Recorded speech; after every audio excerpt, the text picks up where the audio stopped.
So I'm Sam Oakley from Informa Tech, and I'm here with Caroline Gabriel, Research Director from Analysys Mason. Hi. Caroline, hi. So as an industry pioneer, Analysys Mason have recently written the white paper around challenges and opportunities around new calling. Really keen to hear a bit more just about that white paper. Yes, it was a really interesting paper. We follow obviously operators' voice models, business cases in quite a lot of detail, but I think it's this year that 5G new calling has really become quite prominent. So we believe that we've published one of the sort of earliest, most comprehensive papers that's really trying to map the capabilities of 5G new calling to some of those tangible commercial opportunities. So yes, we do look at the technology and what new calling enables, but core to the paper was looking at what enterprises are doing, what sort of capabilities they're looking for in their connectivity, and then mapping those to what 5G new calling could support, and then comparing that with other solutions to see, where the sweet spots were. So I think that's quite a valuable exercise for enterprises that may be interested in new calling, as well as obviously operators thinking about what they may develop in terms of offerings for business or consumers as they start to introduce the services.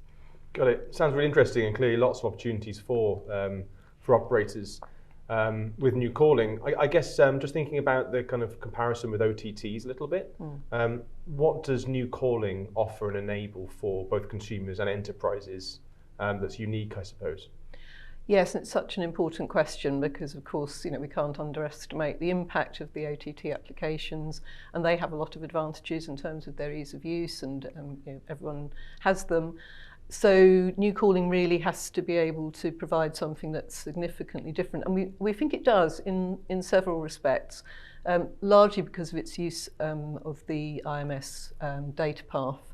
That, to get slightly techie, that supports two-way real-time data, unlike most other solutions, and that just enables a new richness and speed of response for services, which is particularly important if they're business critical in any way, but also really enriches a consumer experience. So something like when you're using a language translation app, as lots of us do, talking to people from other countries, it's doing it in real time. So there isn't that sort of gap. It's much more akin to having a real conversation. So that would be something that you could see the value for consumers, but also for businesses. And there are many other examples of its capabilities. It has quite enhanced support for a very rich variety of multimedia assets. It can support, for instance, quite enhanced augmented reality and AI chatbots. These aren't unique, but because of the combination of capabilities it has, it will take them to a different level to most of the apps that you might use for similar purposes. So we think once people kind of have their hands on it, they'll see the difference in the experience. And that in turn will encourage developers to create new applications for it because it can, it can do that bit more. Very interesting. And I guess just finally thinking about kind of the industry as a whole, what role should kind of network solution providers, chipset manufacturers, operators, and all industry players kind of coming together? How can they work together to build on these opportunities and overcome some of the challenges?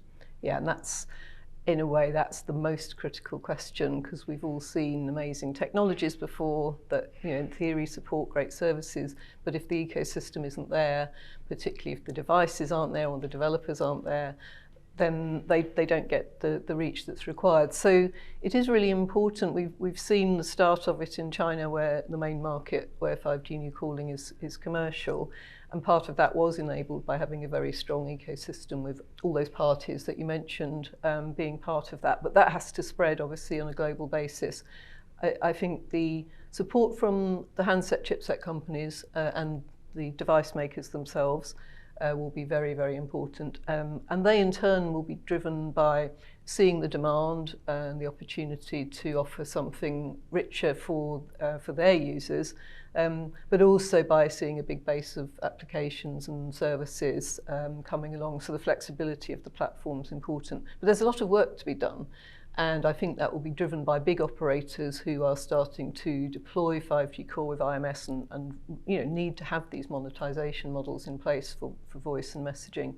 and it'll be driven by the big vendors who have put a lot of the effort into creating these services and making sure that they work within a standard framework and so on. So I think the next couple of years we will see those big companies working hard to establish test beds, to show case studies, to work on various collaborations that will then start to convince the broader market that this is a technology that's worth investing their time and effort into.